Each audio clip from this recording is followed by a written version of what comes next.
My name's Alex Groveman, and I'm a stagehand touring Flyman. Why did you decide to become a flyman? I mean, there are so many different theater occupations. I kind of fell into it in a way. I had done some fly rail work in college or just very simple shows. And then when I got on hired on my first tour, they hired me as a flyman. So kind of was a sink or swim moment, and I think I swam. What exactly do you do as a flyman? Well, working with the whole tour crew and then the locals as well to load it in. So for the load in, I'm mainly working with carpentry, the house fly rail team, and electrics, because electrics need crossover battens and things for their truss and things to get up in the air. So I work with them. Mainly, I'm just facilitating it all. I know what needs to happen for carpentry to get loaded in safely and as fast as possible. So I'm working with the house flymen on how to do that, the timing of that, while balancing electrics and what they need, and if sound needs anything, if props needs anything from me, just kind of help facilitate that. And then for the loadout, it's just the opposite. I'm doing the same thing, facilitating between my electricians and the house flymen, and just what needs to be happening overhead, and then on the deck as well, if we have enough space to, tear down a false proscenium that we've hung. I need to make sure that we have room for that, the people for that, and the time for that. And then during the show, I supervise between one and the most I've had is four flymen running the show. So I kind of sit back. I have a headset on with the PSM and all the other road crew who are on headset. The PSM calls the shows with cue lights. I don't know if that's been talked about before, but pretty much the PSM doesn't say fly cue 70 go. He'll say, stand by, rail Q 70 on the red light, and then rail Q 73 on the blue light. And he flips these lights, and then there are rope lights set up at the rail that I know they're going to come on because A, I'm listening to it, and B, I know the show. So I'm anticipating it. And then it's my job, once those lights are on, to tell my flymen what they're doing, and then make sure that they do it when they should and at the speed they should. And then if there's a problem, I'm there to help fix that. If someone is colorblind, how will he follow PSM's cues? That's pretty tough. And actually, I'm a little bit, it's called color disoriented. So reds and greens, some shades of those I have trouble with. Luckily, it's kind of like driving. It's pretty clear, the difference between the red, the blue, green, yellow, white are mainly the colors we use. Sometimes they're close, and that can be fun. But I've never yet experienced someone who was just so colorblind that they couldn't tell the difference between the rope lights. Can you please describe your workplace? What does it look like? My workspace? Oh, Yeah. it can differ. Sometimes I'm on the deck. Well, let's start off with the rail is always going to be against the wall. So it's either going to be far stage right or far stage left. And it just depends on the venue. It really makes no difference, stage right, stage left, which side the rail is on. And I can be on the deck, so right there where everything is on the deck. I can be right there off stage, sometimes behind amp racks and things, so I can't even really see the stage. I just have a 3 or 4 foot walkway with the rail and then amps on my other side, and then 5 of us kind of have to dance around each other to get to where we need to go. Same thing is kind of, so that's the deck, and then it's called on a jump.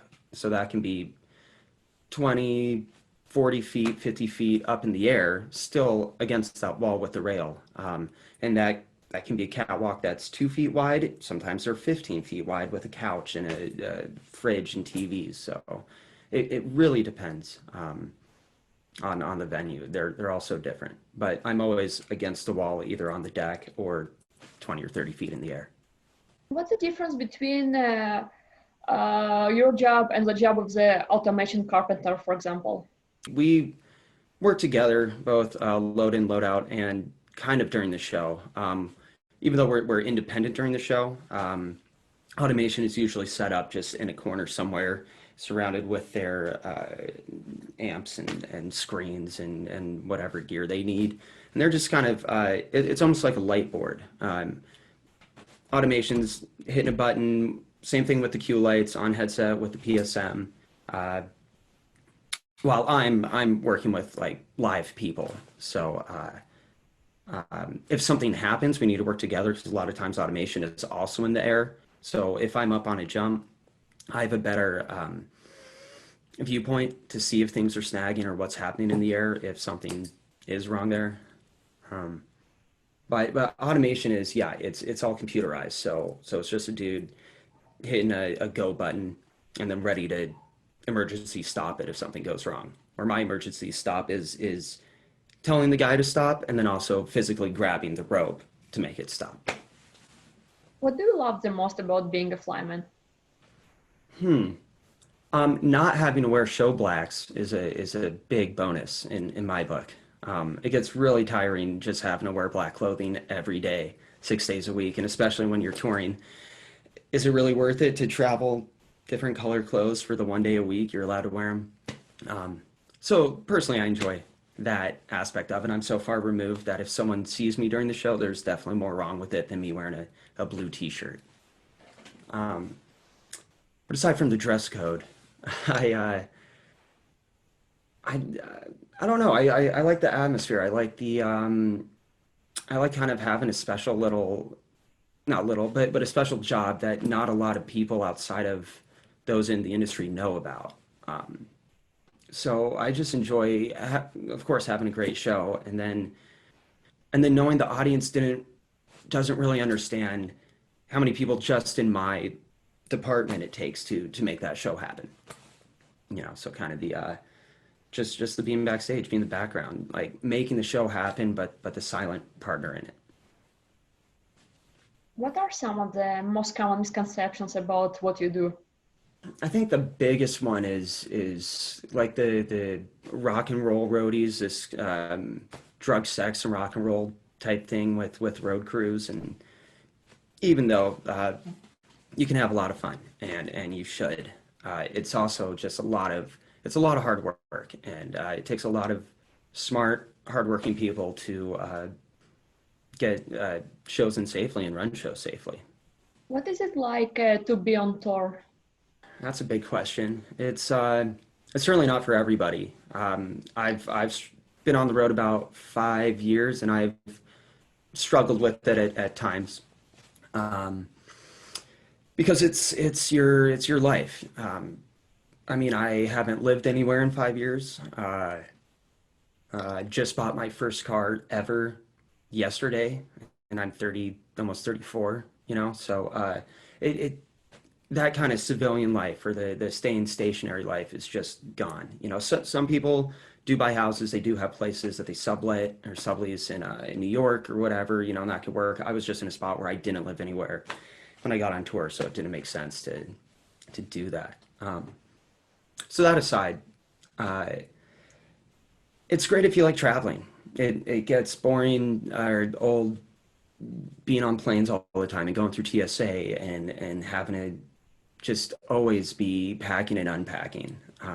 The longest I've ever stayed in a city was a month, which is a good time. I like it. I like touring to move, but when you're doing one-offs, when you're doing split weeks, which are like 2 or 3 days in a city, and then you load out and move on, it's a blur. I mean, you don't know sometimes what state you're in, what anywhere you are, but that you're loading the show in, and show starts in 3 hours, and then you're gonna load it out and move on.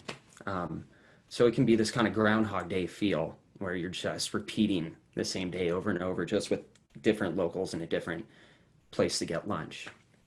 But the benefit is you get to travel, and that's one of my favorite things about it, aside from actually doing the work is I've gotten to go all over the U.S. First couple times in Canada was with this touring company, and I even got to go to Japan for a few weeks. So the travel is really what drew me to it, and knowing that I enjoy theater, I enjoy load-ins and load-outs. Yeah, just all kind of fell in. What was it like to go with Finding Neverland to Japan for 3 weeks? That was a blast. I mean, uh, certainly I had no idea what to expect. Never been to any Asian country before, but very excited. I mean, I love all food, so that was great to look forward to. And the cultural difference was amazing. I personally loved it. There, I mean, first off, Tokyo is just safe, clean. Everybody's nice. It's not too much of a crutch not knowing Japanese because everybody pretty much speaks English, or there'd be restaurants where they just, please don't come in here. We don't want to have to deal with it, and you just respect it. And there's plenty of places. And then working there, learning how to communicate while not being able to verbally communicate was certainly interesting.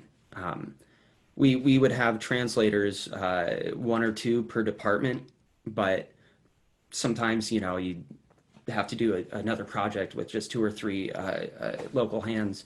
So you're trying to figure out how to tell them to bolt something together or tie it or something with just kind of physical communication. At the same time, these guys, the local Japanese crew, they've done this a lot, so they kind of know what to expect when someone doesn't know how to speak Japanese. But I mean, it was great. They're so professional out there, safe, quick, courteous, kind, like all of it. I would go back there in a heartbeat.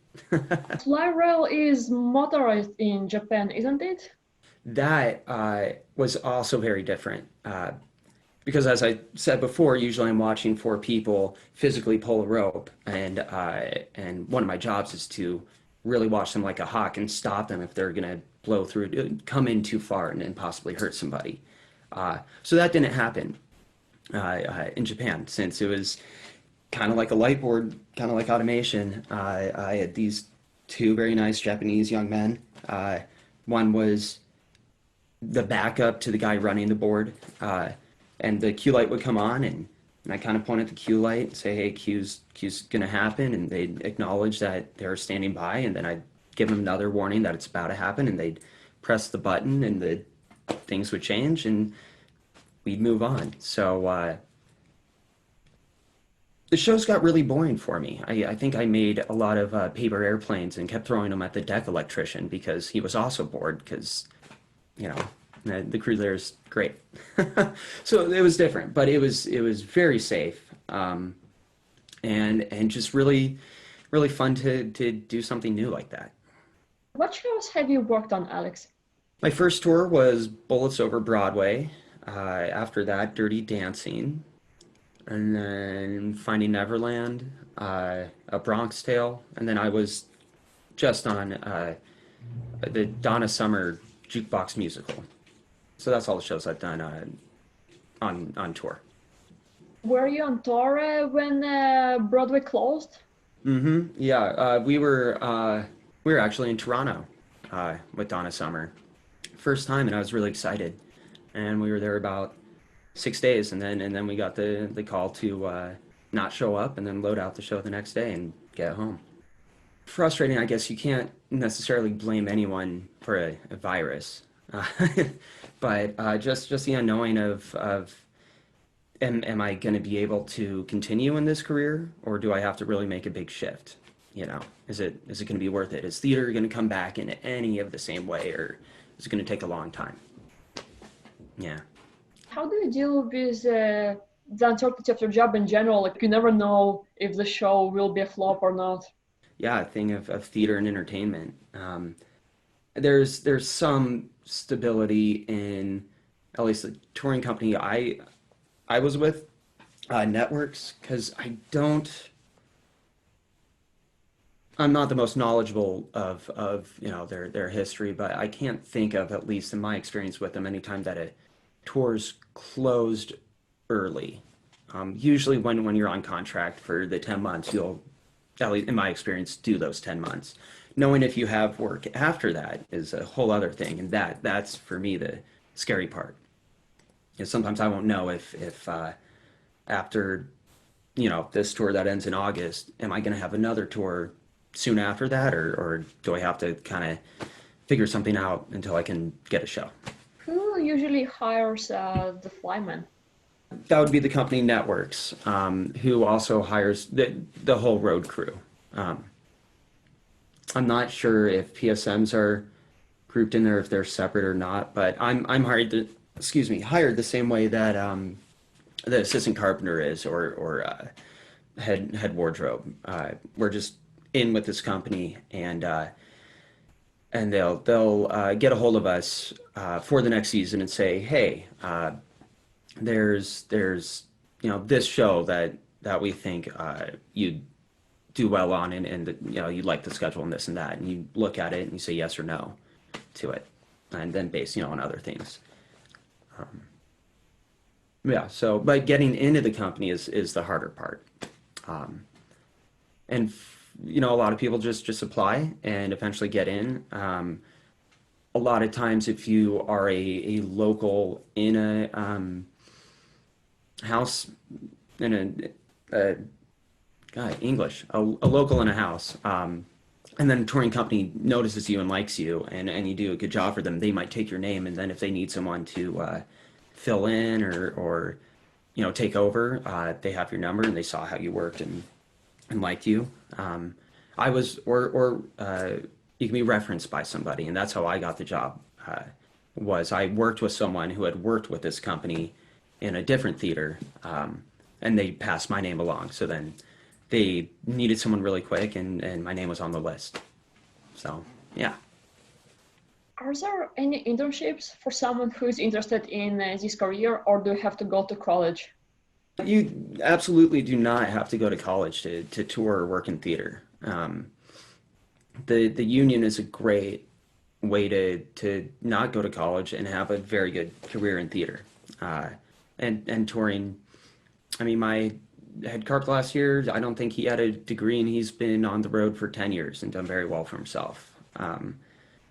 I think the only real thing a degree gives you is that piece of paper to fall back on if you want to get out of theater or get into, say, education or something that requires that. But theater in general, touring, working in houses, working on Broadway, you don't need a degree to do it. Are there many female flymen nowadays? Not a lot, but I have met a few, and I am always thrilled when there's a woman on the rail, either as the head flyman position or road flyman, or even just running the show. God, not a lot. Maybe less than 10% of the flymen I've worked with are women. Are there some requirements, like physical requirements, like certain height, or like you have to be able to lift this amount of something? Yeah, it's certainly a physical job. Height isn't so much a factor. I've worked with really short people. I think one head flyman somewhere has cerebral palsy or something like that. I can't quite remember, but his legs didn't function so great, but his upper body was amazing. So once he got over to his spot, which he knew how to move and work, he was great. Or really short people in, I think, the Pantages in LA. They built a step ladder for someone, like a little mini one that would hook onto the rail so they could reach the back line. So there's workarounds, but it is a physical job, and you're moving hundreds, sometimes 1,000 or 2,000 pounds. So you do have to have some decent upper body strength. But it's also learning how to control it. So it's yes, it's a physical job, and you do need to be able to pull the rope and physically do it, but it's not just about brute strength. It's also about technique and confidence and being comfortable with it. What makes a good flyman? Oh, let's see. Being aware, I think, is one of the biggest things. Like awareness and communication, they're kind of hand in hand, but especially for a load in and a load out, the flyman's always got to be just looking everywhere. Because when I'm I call for a batten to come in, I need to make sure that it's clear stage right and stage left, that people aren't walking under it, that the set piece isn't about to move into it, that nothing in the air is catching it, because you can have another drop that it snags on, or a set piece, or an electric, or so it's just always looking around, always communicating something's moving, something's coming in, you know, to keep it safe. Yeah. That's mainly it, just being aware, communication. And like all jobs, just being a being pleasurable. I don't know. There's a lot of ego involved in theater, and especially the rail and riggers. And it's not really a fun environment when you're just battling someone's ego and trying to load in a show. Um, so just being someone nice to work with as well, I guess but that's in every department, in every job. How early do you have to wake up? It differs every tour. Uh, let's say the hardest one was Finding Neverland, because we had a 2-day load in. So a typical week, let's say if we loaded out Sunday night till 3 a.m., 4 a.m. sometimes maybe. The Monday morning, you get on a plane at 9 a.m., 10 a.m., get into the city, hopefully about 11:30 or noon, get to your hotel or Airbnb or wherever you're staying, drop your stuff, and then some of us, we started loading in at 1 p.m. that Monday. So we'd have what we called a pre-rig, where we just mark out all the motor points for an hour, and we'd mark the battens where we'd have set pieces hanging and stuff. And then the real load-in would start at 2 on that Monday, till 10 p.m., I believe. And then Tuesday, we'd show up at 8 a.m. and continue loading in until 5. Obviously, we get a lunch in there both days. And 5, we have a dinner, and then we're back for continuity, and then we have a show at 7:30. Usually it's about 10, and then hopefully Wednesdays, Thursday, and Friday are just shows. And that's the ideal. So then it's just working from maybe 6 or 6:30 p.m. to 10 or 10:30 p.m. Saturdays 2 shows, Sundays 2 shows. So that's just 8-hour blocks. And then Sunday after the second show, you load out for I think Neverland was 7 hours, something like that. And then you repeat, and then you're back on a plane Monday morning, going somewhere else and loading in that same day. So that's where it really gets to feel like Groundhog Day.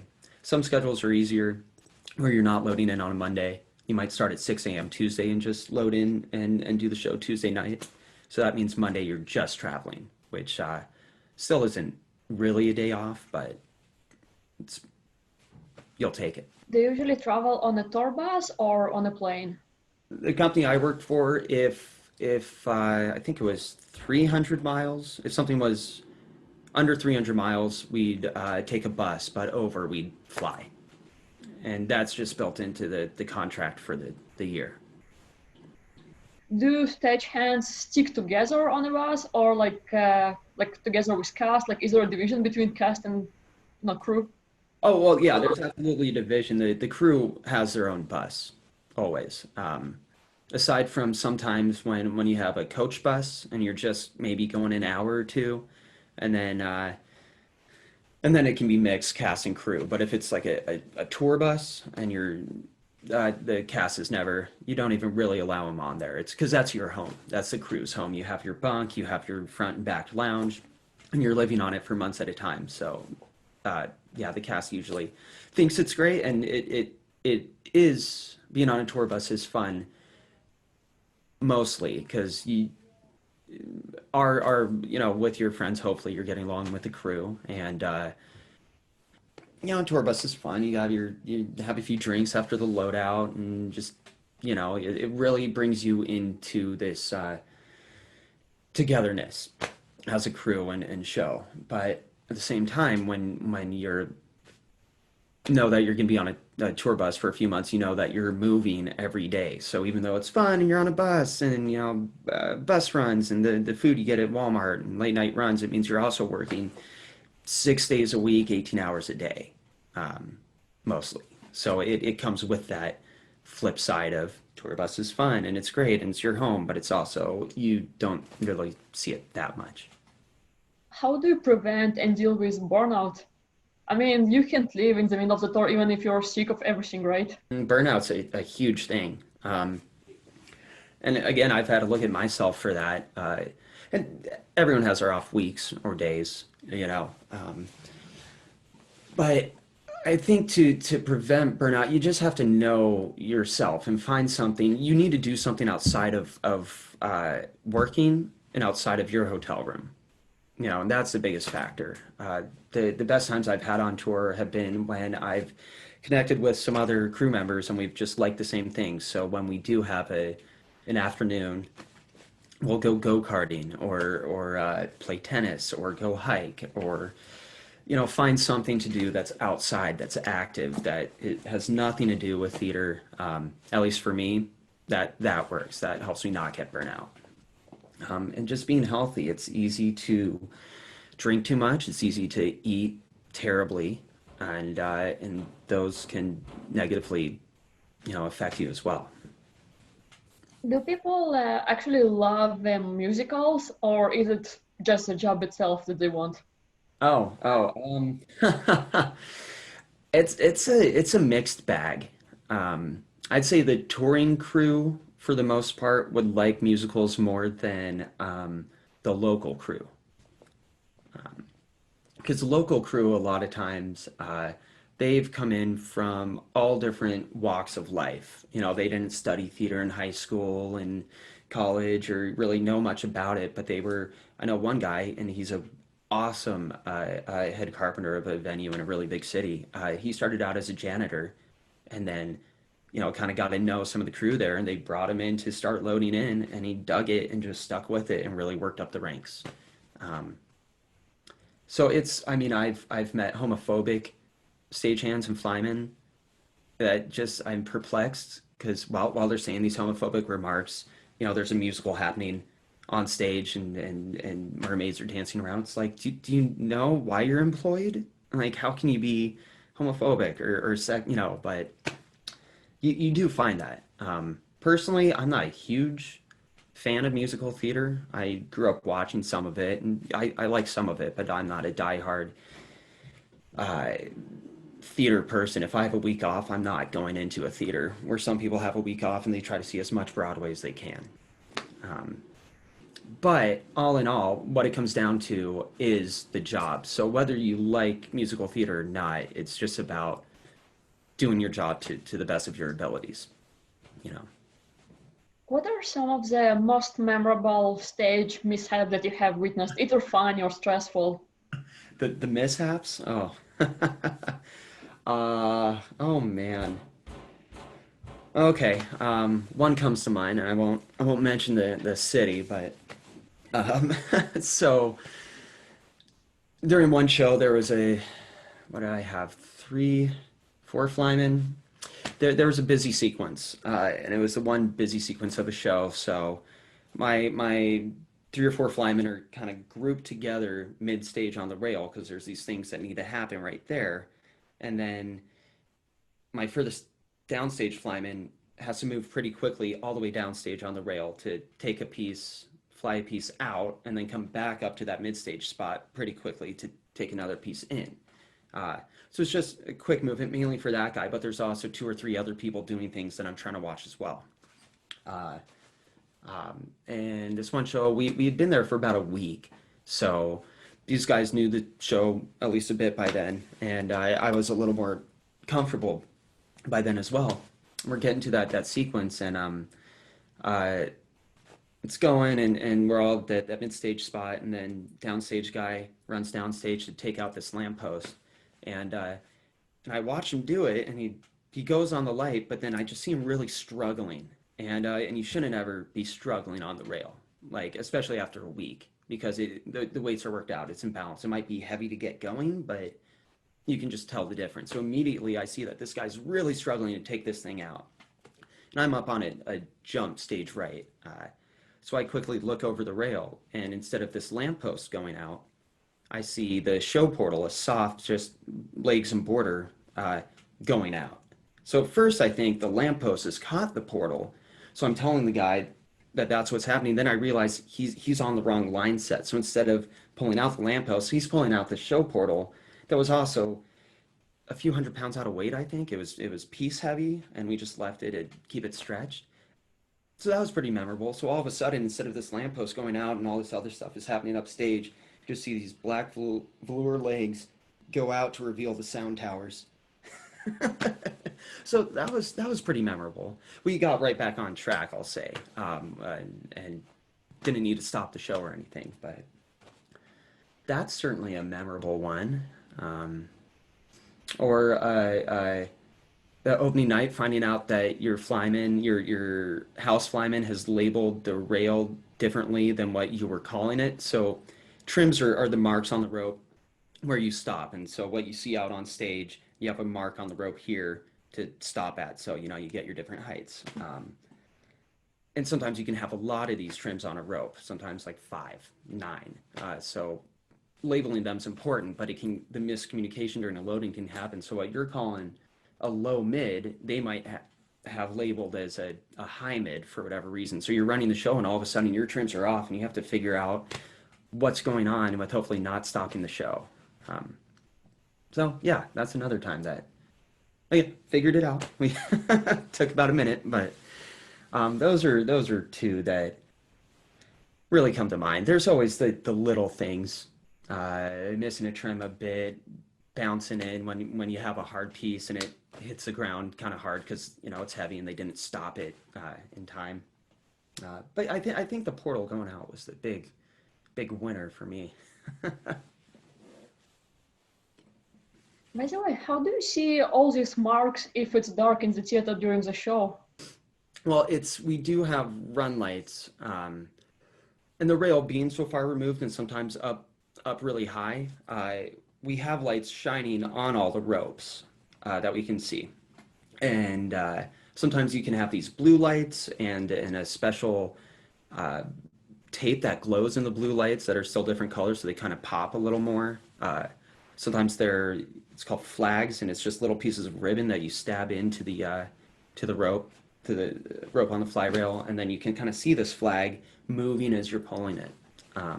It takes practice, but it's not completely dark, but it's also not extremely bright. Can you tell me about Tech Week? What is it like? Oh, yeah, Tech Week, or weeks, depending.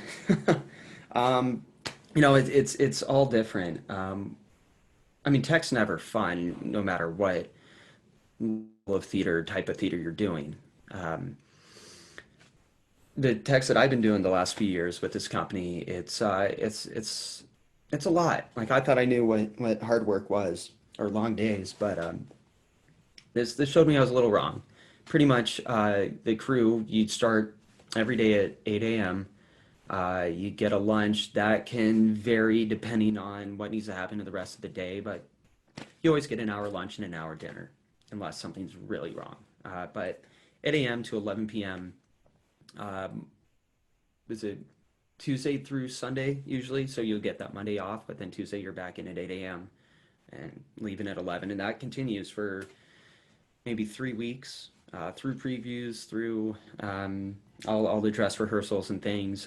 Hopefully the last week, if things are looking good, you can finally get a few mornings off. But it's rough. You literally live there, and yeah, hopefully the weather's nice so you can step outside and see the sun. But it's tough, and everyone's tired. And you have the designers and having their own thing out in the house, and then where the crew just kind of like, are we doing anything? What's going on? It's all frustrating. Especially these new shows, first nationals, when you're just rewriting everything, it's painful, and that's really where sometimes I'll start and question my life choices and how did I wind up here? And my brother's a chemist, and maybe I could have done something like that. But hopefully texts are spaced out enough that you kind of forget how bad it was, so that you'll do it again. But it's kind of it's the price you got to pay to go out on tour. National tours, do they usually start in the same city and covers the same states, or is it different every time? It's different every time. They'll hit a lot of the same cities, but in different schedules. So usually First National, at least the ones I've been on, go to Cleveland, San Francisco, LA, Boston, Chicago, St. Louis, like some of the major cities. Is usually like the First National circuit, and it's also the more known venues or better venues, however you define that. And then after that, they'll hit more of the smaller venues and cities. Alex, is there anything you would like to talk about? We talked about most of it. I don't know, just like it's like any department in theater, like any job. It's a lot of hard work, but it can be extremely rewarding and fun. I've had a blast doing it, but then you also have your really tough weeks, you know, because you're working with people. So it can be tough, but all in all, I would suggest more people learn about rigging and the rail, because a lot of people that I've met on tour especially don't really understand the fly rail, and then tensions can get heated when something's happening where I know why it's happening because that's just how it is, but you know, that lack of knowledge is there. So maybe, yeah. I mean, it doesn't hurt the more you learn, right? The more I learn about electrics and sound and props, the better I can be at a Flyman, because I can see where they're going or anticipate what they need. Yes, but it's fun. Do it. Everyone should do it. But still, give me a job. What do you wish you knew when you were just starting out, Alex? Not, well, I guess not. Being humble is key, I think. Pretending you know everything is going to get you in trouble, which I tried and I got in trouble. And since then, you know, still, if I don't know something or understand something, I'll try to find the time to ask the question, you know, if it's not appropriate at the moment. But, you know, just keep learning. It's cool to be humble, you know. It's more about being able to ask a question and then learn and then implement that and not repeat the same mistake, or just not learn and always have to ask it. But there's nothing wrong with not knowing something. Thank you so much, Alex. Yeah, absolutely.